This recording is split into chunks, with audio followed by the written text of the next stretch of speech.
Bonsoir, bonsoir, bonsoir, peuple béni de Dieu. Bonsoir, c'est votre ami, le docteur Samuel L. Wabantou. Nous voici encore dans notre moment d'étude biblique, le moment de partage de la parole de Dieu. Je suis heureux de vous retrouver.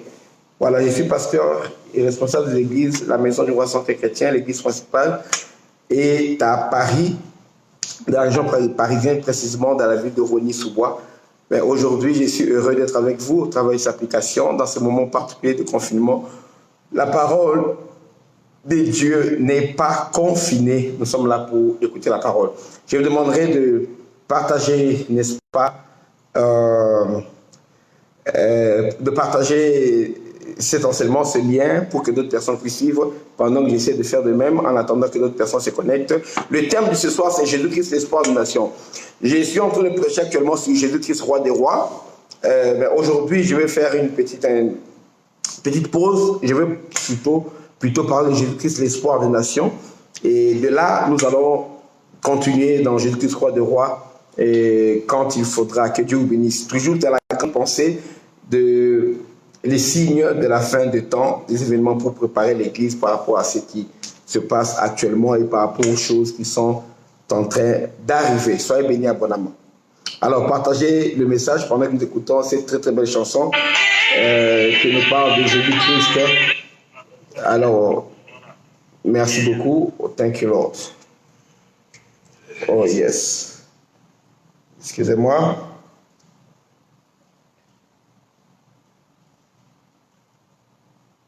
OK.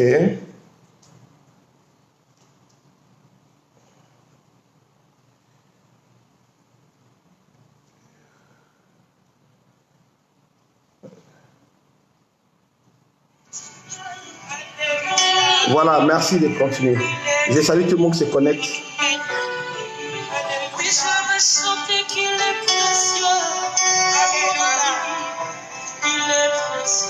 Alléluia. Gloire à Dieu. Jésus est vivant. Partageons, n'est-ce pas? Partageons cette vidéo.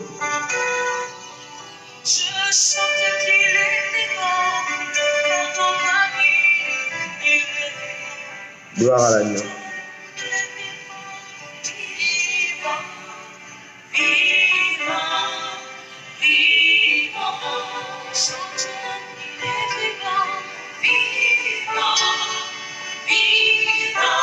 Gloire à Dieu.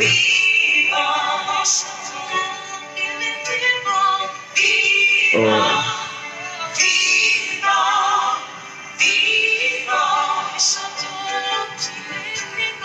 Thank you, Lord.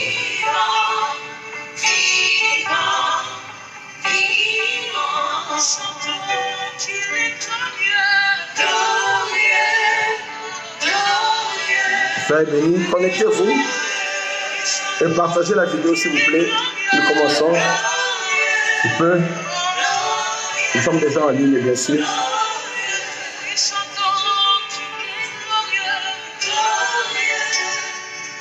Alléluia.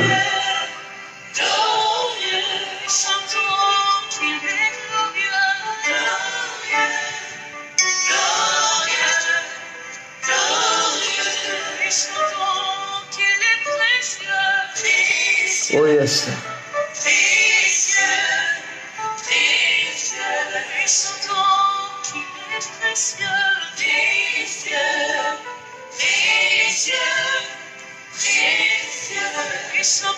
Gloire à Dieu. Jésus est fidèle. Merci.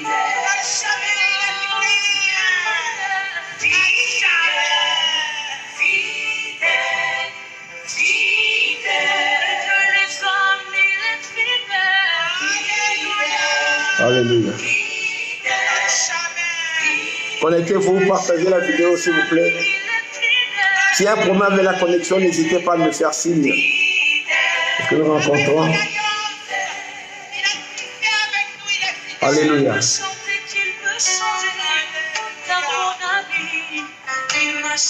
Alléluia.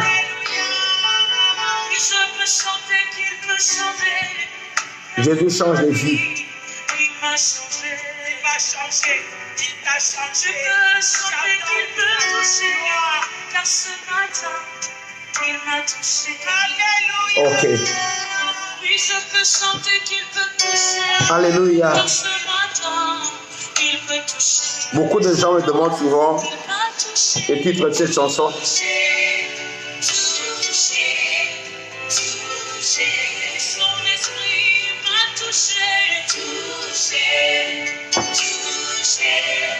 Tapez seulement, je vais chanter. Je crois que sur YouTube, la vidéo va sortir. Alléluia. Bonsoir tout le monde. Alléluia. Seigneur, touche ton peuple aujourd'hui. Nous te sanctifions, Jésus. Nous sanctifions ta parole dans nos cœurs. Remplis-nous de ton esprit. Remplis-nous de ton esprit. Et comme tu as dit que ma parole habite en vous abondamment, nous voulons que cette parole habite en nous abondamment. Touche nos cœurs. Transforme nos vies. Remplis-nous d'espoir. Tu es notre roi, tu es notre Seigneur. Sois béni. Alléluia. Amen. Voilà, nous sommes heureux pour ce moment que le Seigneur nous accorde de partager sa parole. Soyez tous bénis. Je vous parle en direct à partir de ma ville natale, Kinshasa, en République démocratique du Congo. Là où je suis en mission, là où le Seigneur a voulu que nous puissions être pour le moment. Selon Wikipédia, la République démocratique du Congo est un pays d'Afrique centrale. Ça, c'est Google. Je n'ai rien demandé. Je vous ai dit que les téléphones écoutent. Les téléphones sont à l'écoute. Les micros sont branchés en permanence en train d'écouter toutes vos conversations. Ça n'enregistre pas tout, mais toutes les phrases que vous dites, ça entre en compte. Ça va dans le serveur et puis vous continuez, ça efface les dernières phrases. Mais dès qu'il y a un mot qu'ils reconnaissent, pour vous, pour la commande, ben ça sort. Et s'il y a un mot qu'eux ont mis en alerte pour eux, l'enregistrement officiel commence et on enregistre vos conversations. Vous croyez vraiment que ces gens-là vont se limiter, protection de la vie privée? Non. Que non, on ne va pas écouter ce qu'ils disent? Non. Vous voyez, c'est une des preuves. Votre téléphone est en train d'écouter ce que vous dites en permanence. Voilà. Voilà ce que nous voulons partager aujourd'hui. Notre thème, c'est Jésus-Christ, l'espoir des nations.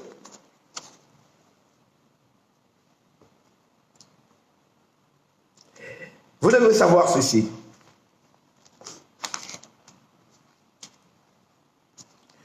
Le Seigneur Jésus-Christ, en qui nous avons cru, nous les chrétiens, a promis ceci. Il a dit à ses disciples, « Je m'en vais vous préparer une place. Et quand j'aurai préparé la place, je reviendrai. Et je vous prendrai pour que vous soyez avec moi. Afin que là où je serai, vous y soyez aussi. »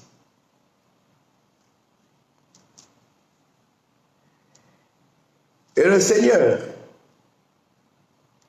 est parti, mais quand il est parti, il ne nous a pas laissés seuls.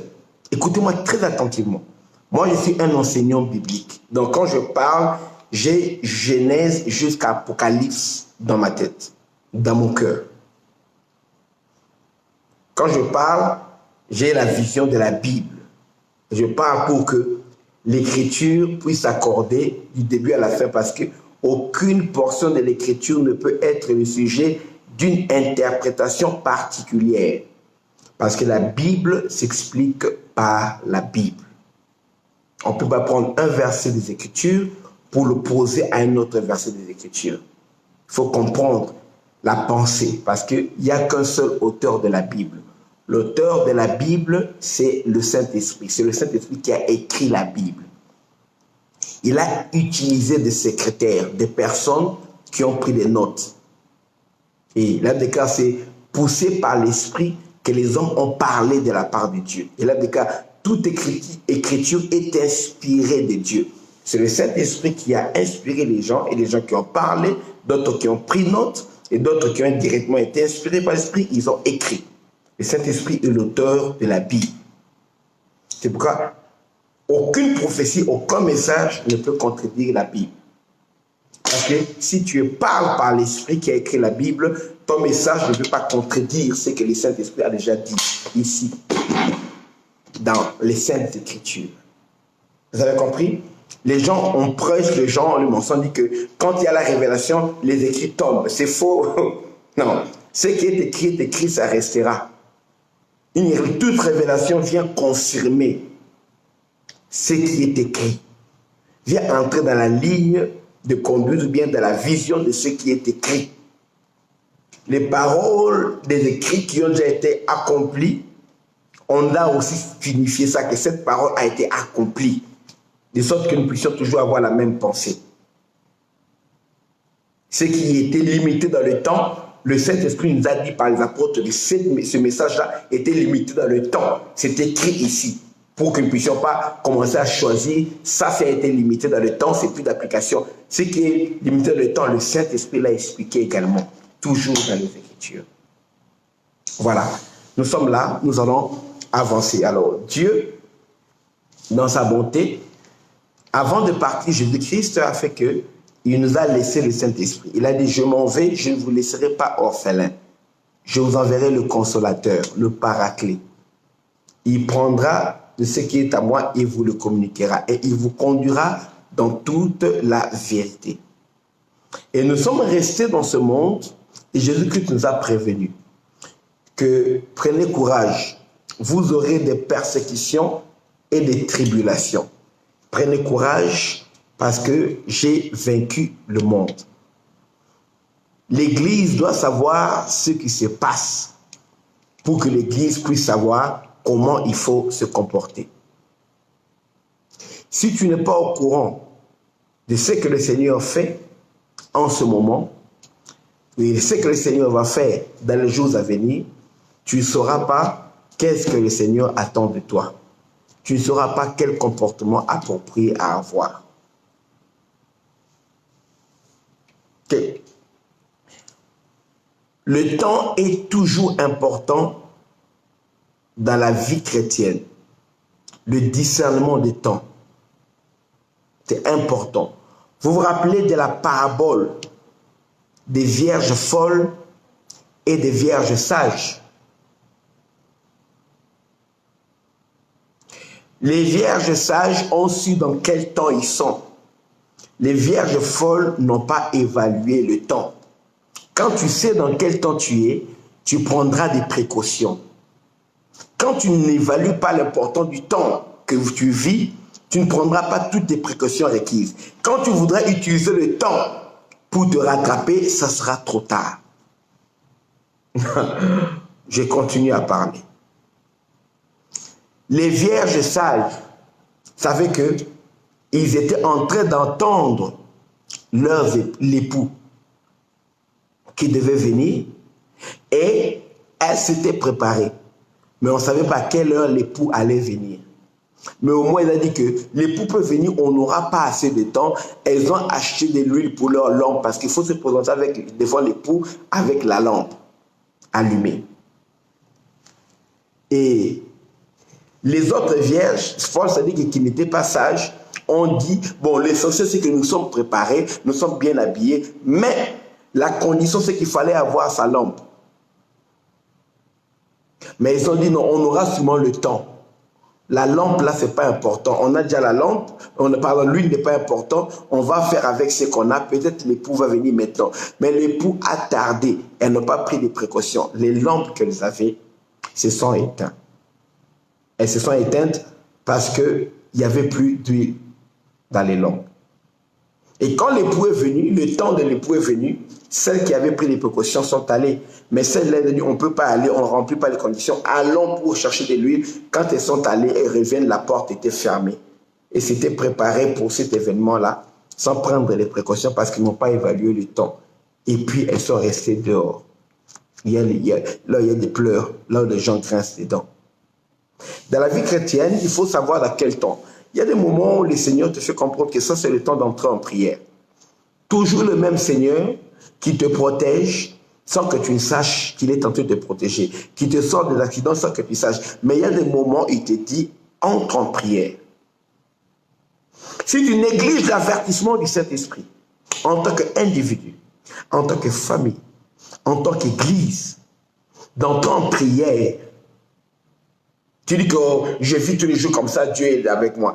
Le Seigneur qui connaît ce qui va arriver, le temps qui vient, il est le maître des temps et des circonstances. Il peut te demander d'entrer en prière parce qu'il voit que devant toi, il y a tel événement qui vient d'arriver. Et si tu ne te prépares pas, en conséquence, qu'est-ce qui va arriver? Le moment où la persécution va venir, le moment difficile, l'épreuve va venir. Comme tu ne t'es pas préparé spirituellement, Dieu n'est pas responsable de ce qui va t'arriver. Il ne va pas faillir quand il a failli te protéger parce qu'il t'a averti. Quand Dieu t'avertit, c'est ta responsabilité d'obéir à Dieu. Quand tu n'obéis pas à ce que Dieu dit, tu porteras les conséquences de ta désobéissance. Les chrétiens ne savent pas calculer le temps. Tu vois, dans une église, on donne une vision.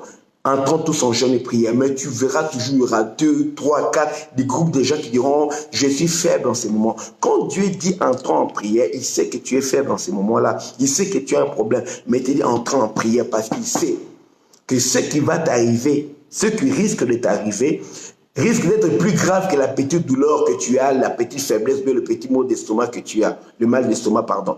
Dieu sait qu'en te disant dans ton prière, malgré ta condition-là, il va te protéger.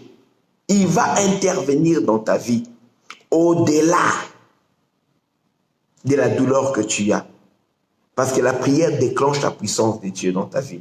La prière permet de déployer les anges pour intervenir. Et quand un ange intervient, il y a une grande différence. Et ce n'est pas pour rien que Dieu envoie. Même pour les anges eux-mêmes, des fois, ils ont besoin d'intervention d'autres anges. Et ça marque la différence. Et toi, un simple humain, tu négliges le moment de la prière où Dieu sait ce qu'il va faire, mais toi, tu de Dieu, tu dis que tu vas rater. Et c'est pourquoi beaucoup de chrétiens meurent avant le temps. Beaucoup de chrétiens meurent avant le temps. Ils meurent pendant que ce n'est pas la volonté de Dieu qu'ils meurent en ce moment-là. Et enlevez dans votre cœur, dans votre pensée que toute personne meurt quand c'est l'heure de Dieu pour lui. Non. Il y a des gens qui meurent avant le temps. Il y a des gens qui meurent parce que le diable les a tués, le diable les a achevés. Il y a des gens qui meurent parce que par leur propre folie. Pas même le diable, eux-mêmes par leur propre folie. Quelqu'un qui est en train de rouler à moteur comme ça casse, il fait ça. La personne là, c'est pas Dieu qui a voulu qu'il meure comme ça. Lui-même meurt. C'est un accident naturel parce que c'est le cours normal des choses. Si je prends le poisson, je mets le poison là. Dans la biologie, le corps humain ne supporte pas le poison. Je prends l'acide, du cyanure. Même si le diable part en congé, je bois du cyanure.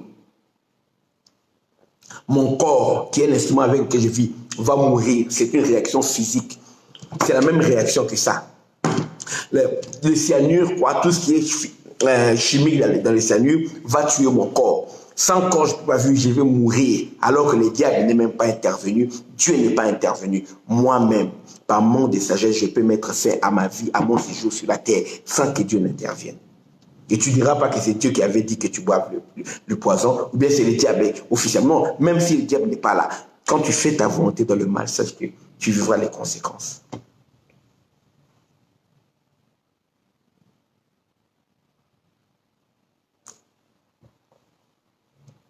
Le diable pousse les gens à consommer du poison. Oui, mais par moments, les gens le font par eux-mêmes. Par eux-mêmes. Les gens incitent, le diable incite les gens à pécher. Mais par moments, les gens veulent pécher parce que leur chair veut pécher. C'est leur propre chair.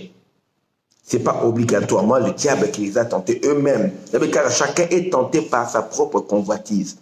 Quand je prêche, j'ai la Bible dans mon cœur. De Genèse, Apocalypse.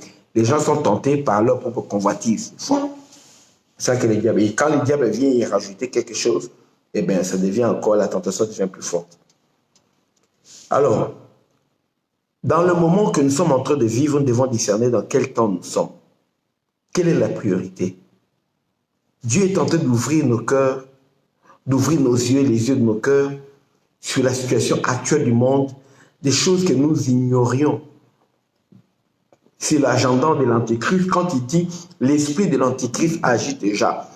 Nous lisons, nous croyons que quand nous voyons Hollywood, nous voyons les choses qui sont là, l'immoralité qui est en train de régner dehors, nous voyons ces choses, nous voyons, ah, ça c'est l'esprit de l'Antéchrist, nous croyons. Mais écoutez, les gens qu'on appelle les Gomorriens, les gens qui vivent comme Sodome et Gomorre, hein, on va les appeler les Gomorriens.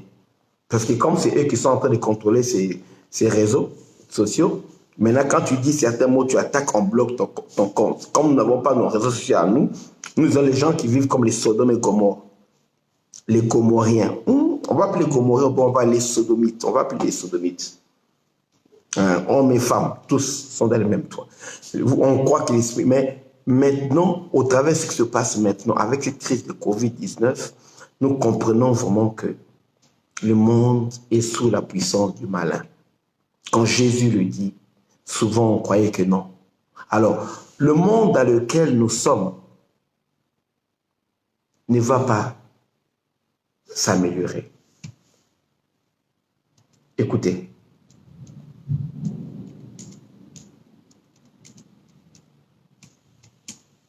Nous allons lire la Bible.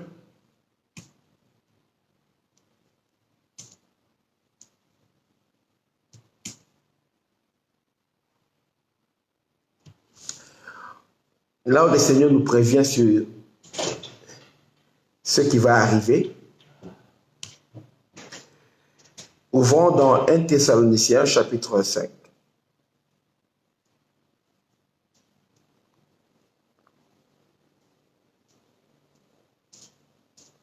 « 1 Thessaloniciens chapitre 5, verset 3.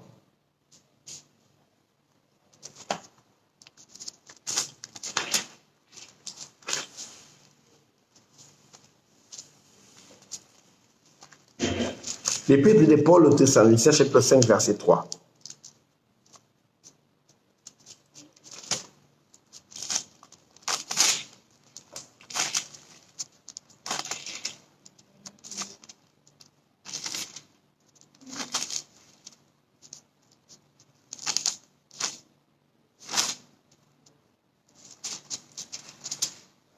Écoutez la Bible, c'est ce que la Bible déclare. 1 Thessaloniciens 5, verset 3, la Bible déclare: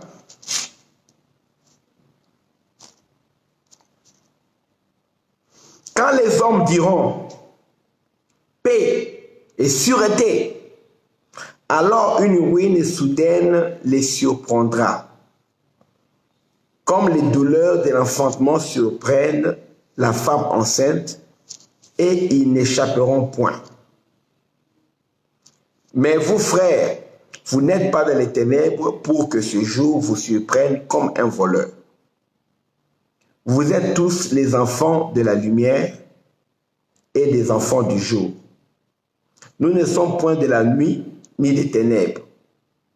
Ne dormons donc point comme les autres, mais veillons et soyons sobres. Car ceux qui dorment, dorment la nuit, et ceux qui s'enivrent, s'enivrent la nuit. Mais nous qui sommes du jour, soyons sobres, ayant revêtu la cuirasse de la foi et de l'amour, et ayant pour casque l'espérance du salut.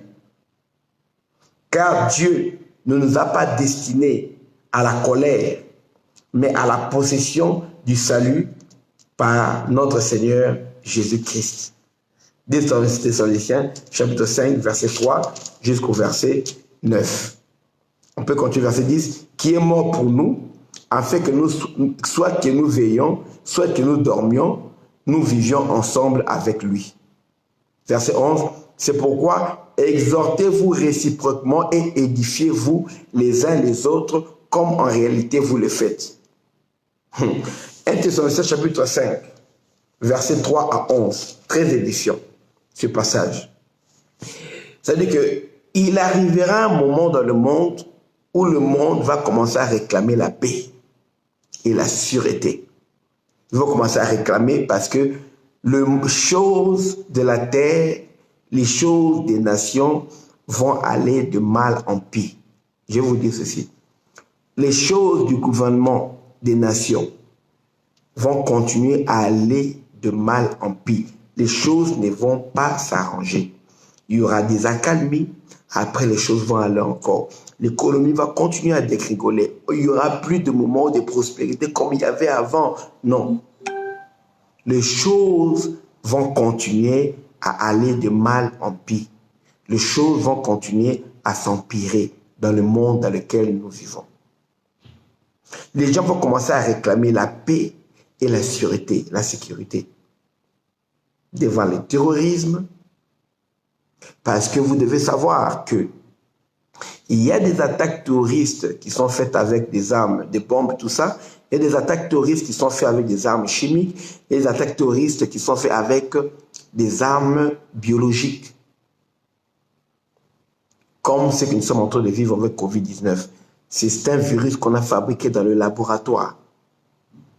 Vous croyez seulement, il y aura, vous savez, regardez les films, regardez même les séries, les gens nous montrent déjà ce qui se passe en réalité, mais que nous cachons. On a déjoué telle attaque, on a déjoué. Vous savez combien de gens méchants, mais qui ont beaucoup d'argent, ceux qui soutiennent là, qui achètent des autos blindés au groupe Daesh par centaines, par des milliers, ces gens-là sont capables aussi de concocter des armes biologiques et de commencer des épidémies dans des régions, dans des zones, dans des endroits bien précis. Vous comprenez que le monde ici n'est plus en sécurité et ça sera comme ça.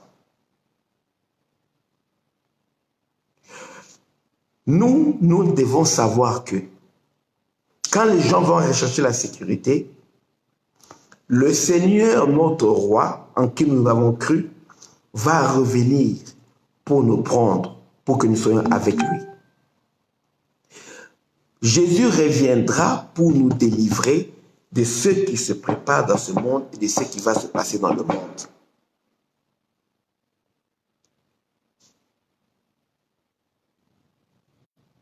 Et les choses de ce monde vont continuer à se détruire parce qu'il y aura un moment où le monde connaîtra un semblant de paix après des moments d'atroces souffrances.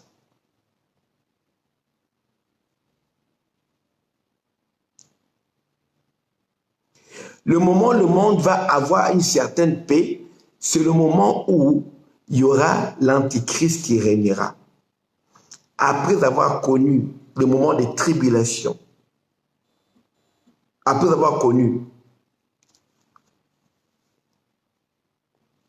des moments effroyables, c'est en ce moment-là qu'ils vont prendre quelqu'un qui va solutionner les problèmes qu'ils ont. Et cette personne-là va régner sur eux. Et quand il va régner sur eux, il va enclencher la plus grande des persécutions des croyants, mais les croyants qui resteront après l'enlèvement. Parce que nous serons déjà partis. Nous serons déjà partis. Mais la vraie paix, quand est-ce que le monde connaîtra la paix? De manière sûre. Parce que le Seigneur Jésus-Christ, je vous avais dit qu'il est le roi à qui revient la terre parce que la terre lui appartient, c'est lui qui a créé la terre. Mais il a voulu confier cette terre-là à l'homme. Il a placé l'homme comme le roi ici sur la terre. Si je lis avec vous un passage,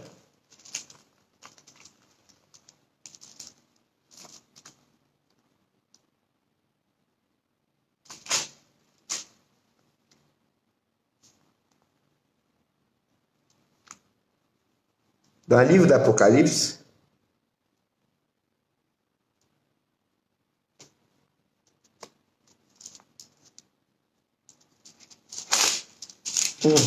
I love it.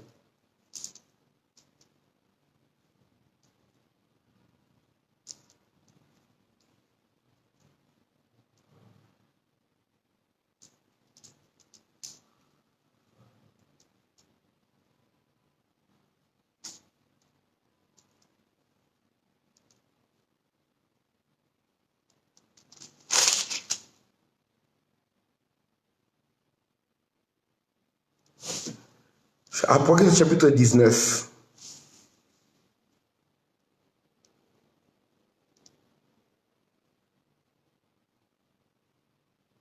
On lit le verset 11 jusqu'au verset 16. C'est la continuité de Jésus-Christ, le roi de rois, mais je voulais intituler ce message Jésus, l'espoir des nations. Apocalypse chapitre 19, verset 11. Et tous ces messages de la série, les signes de la fin des temps et du retour de Jésus. Apocalypse 19, verset 11 à 16 dit ceci. Puis je vis le ciel ouvert et voici, parut, un cheval blanc. Celui qui le montait s'appelle fidèle et véritable. Et il juge et combat avec justice. Ses yeux étaient comme une flamme de feu. Sur sa tête étaient plusieurs diadèmes. Et il avait un nom écrit que personne ne pouvait, que personne ne connaît si ce n'est lui-même. Et il était revêtu d'un vêtement teint de sang. Son nom est la parole de Dieu. Son nom est la parole de Dieu, qui est au commencement, qui était Dieu et qui a créé le monde, qui a créé la terre sur laquelle les gens sont en train de s'enorgueillir. C'est lui qui a créé cette terre. Verset 14. Les armées qui sont dans le ciel le suivaient sur des chevaux blancs. Ça, c'est nous, on sera déjà enlevés. On passera 7 ans avec lui et on reviendra avec le Seigneur. On les suivait sur des chevaux blancs, revêtus d'un fin lin blanc pur. Les 7 ans là représentent la 70e semaine de Daniel là. Il y a une semaine qu'on avait mis, qu'on avait cachée, parce que l'église, c'est le mystère de ce qui va se passer. L'église va partir. Il y a une semaine qui représente 6 jours. En réalité, le langage biblique, c'est 7 ans. Verset 14. Les armées qui sont dans les ciels le suivaient sur des chevaux blancs, revêtus d'un fin lin blanc pur. 15. De sa bouche sortait une épée aiguë pour frapper les nations. La bouche là, c'est l'épée, c'est la parole, pour frapper les nations. Il les pétra avec une verge de fer et il foulera la cuve du vin de l'ardente colère du Dieu Tout-Puissant. Et il avait sur son vêtement et sur sa cuisse un nom écrit, Roi des rois, Seigneur des seigneurs. Quand le Seigneur Jésus-Christ reviendra dans la gloire, il trouvera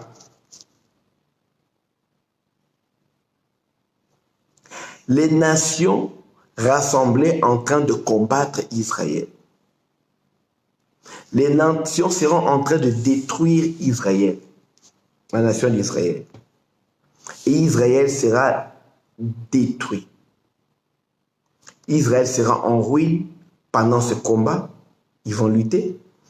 Et ils vont prier, espérer, crier à Yahweh, à l'Éternel.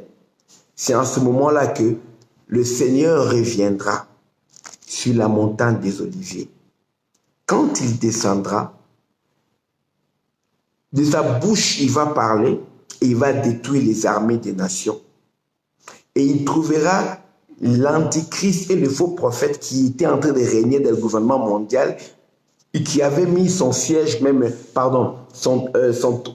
qui était allé s'asseoir sur le trône, même dans le temple qu'on va construire là, qui va rester entrer dans le temple, se faire appeler Dieu. Il sera interdit tout autre culte qui est à lui, qui se fera nommer Dieu. C'est à lui qu'on adressera des prières. Et il sera détruit, lui et le faux prophète qui faisait les miracles à côté de lui. Ils seront pris les deux et jetés vivants dans les temps de feu. Ça veut dire qu'en enfer. Ce n'est même pas Satan qui va inaugurer l'enfer, c'est eux deux.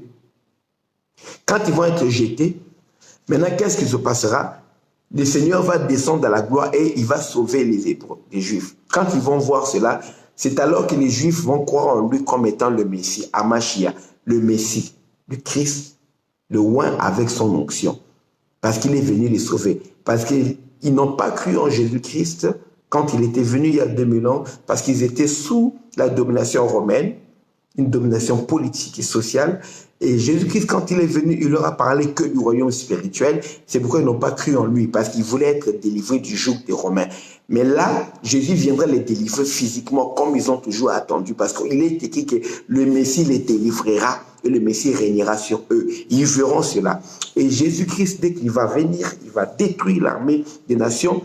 Les Juifs vont voir, la Bible dit que tout le monde le verra, même ceux qui l'ont percé, donc ses frères juifs qui l'avaient percé, qui l'avaient crucifié, vont voir. Ils vont regretter, ils vont dire que le Jésus que nous avions rejeté là, c'est lui qui était en fait le Messie que nous ne connaissions pas. Le Messie en qui l'Église a cru. L'Église est composée des Juifs et des païens. L'Église n'est pas composée des païens. L'Église, ce n'est pas une entité de païens, non. C'est un mélange. Et les premiers membres de l'Église sont d'abord les Juifs. Les premiers qui ont cru en Jésus sont les Juifs. Alors, l'ensemble des Juifs et des païens qui ont cru constituent l'Église. Le Jésus-Christ que nous prêchons depuis 2000 ans, que c'est lui le Christ. Les Juifs aujourd'hui, les orthodoxes là, refusent de croire que c'est Jésus qui est le Christ. Ils continuent à espérer à un autre Christ qui va venir. Mais ils verront, c'est le même qu'ils avaient rejeté, qu'ils avaient humilié, crucifié, livré pour être crucifié. C'est le même qui reviendra avec les plaies des signes. Il reviendra dans la gloire. Et les Juifs vont se repentir, dit la Bible, et ils vont croire en lui. C'est pourquoi la Romaine dit que tous les Juifs seront sauvés.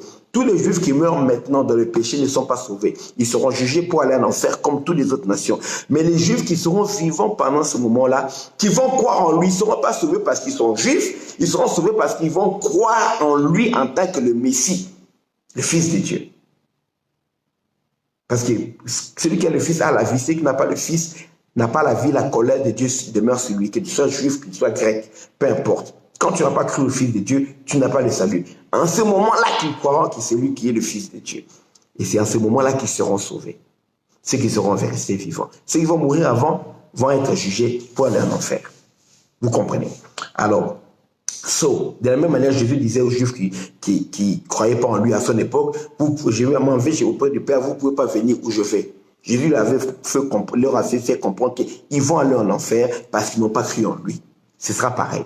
Alors, ces Juifs-là, quand ils vont croire en lui, Jésus-Christ maintenant va régner. Il a pris l'Antichrist dans l'enfer. Il va prendre Satan.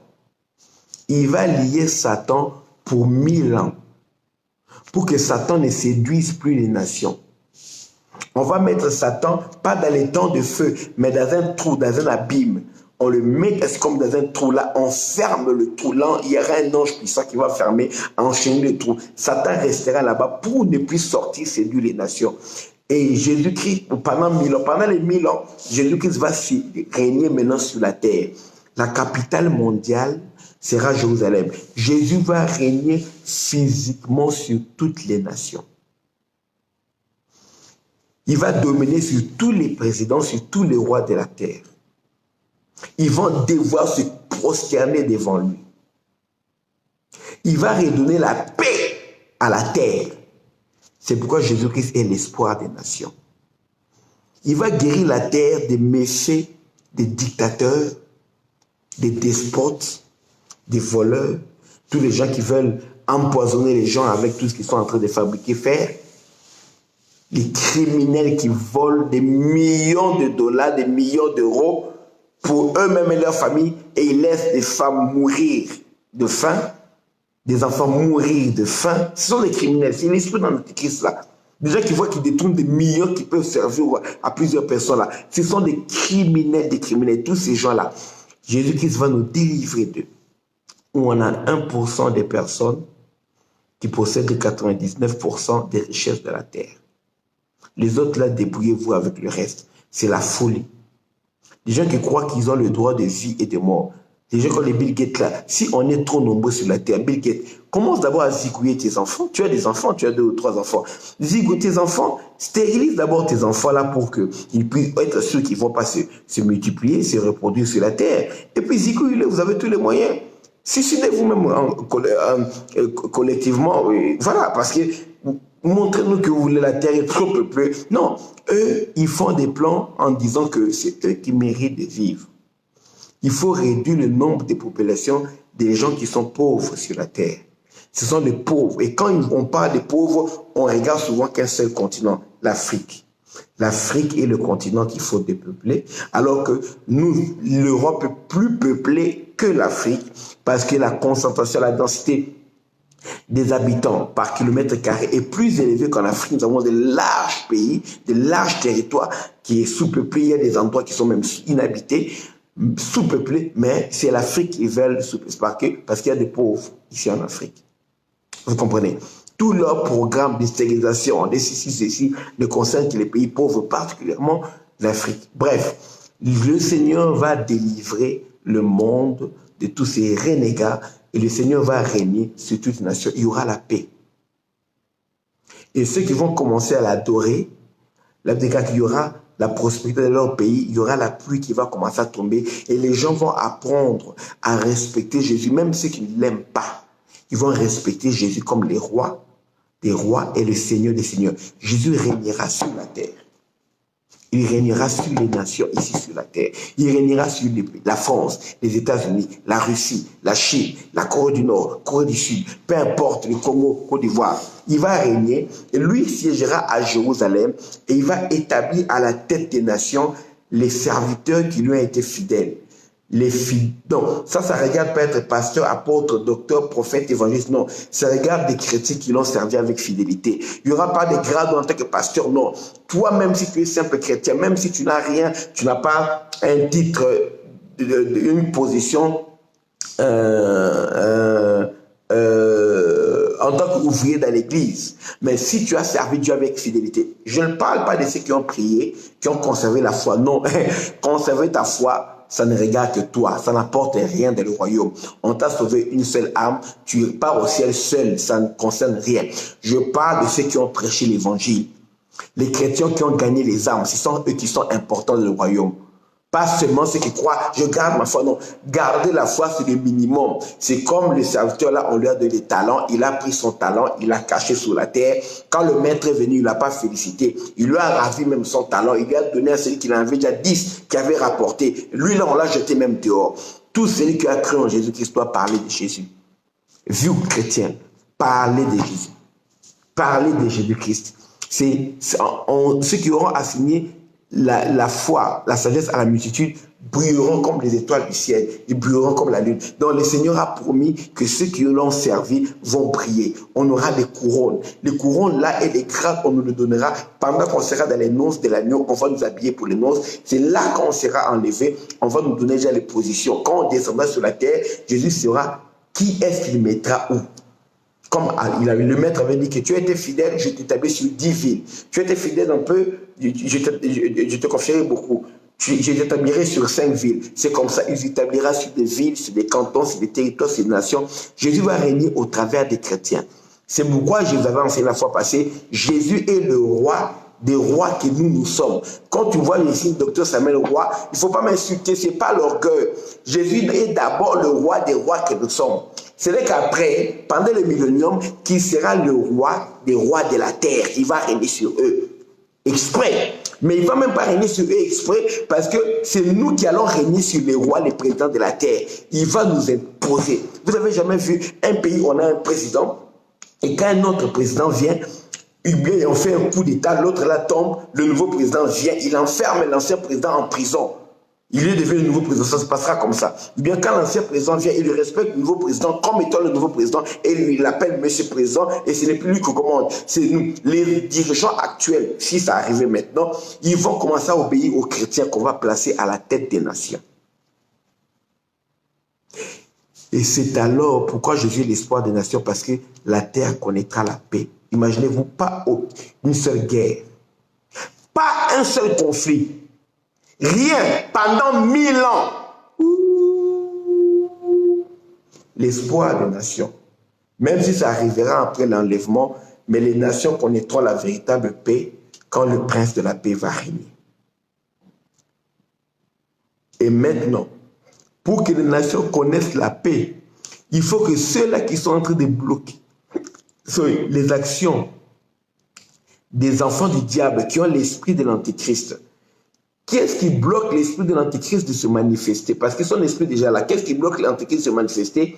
C'est l'église, c'est les saints qui sont dans l'église, et les saints qui ont compris la révélation. Les saints qui ont compris leur mission sur la terre. L'évangile, de faire avancer le royaume de Dieu et d'arrêter le mal. Nous sommes le sel de la terre, le sel donne du goût